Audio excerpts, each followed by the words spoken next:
everyone, welcome back to Sunday Live Chat. Thank you so much guys for tuning in. Aye guys, uSindi Ntombela usevele washada ke nomnyeni wakhe uSiyabonga Zuma.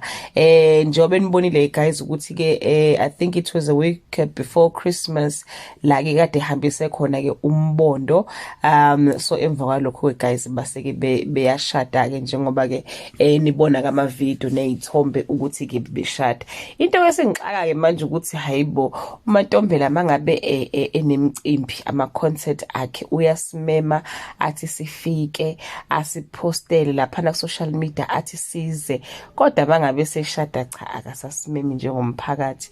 Kodwa ke phela akunankinga, siya understand abakithi futhi nje siyambongela nabantu ke bayambongela uSindi uMantombela guys oyisilomo kakhulu la emculweni wegospel ngendlela ke adumisa ngakhona. Abantu abaningi ke bayamthanda kakhulu and they are very happy for her. She's officially off the market ke emva kwendumezulu yomshado wakhe ke okade unge4 zika January okungulwesine izolo beke eseshaya ke adume ngazi njoba nimuzwa ke guys esihlabelela. Simfisela ke uhambo luhle emendweni wakhe bakithi, simfisela nje okuhle kodwa aqhubeke ke nje asibusise ngendlela ke asibusisa ngayo.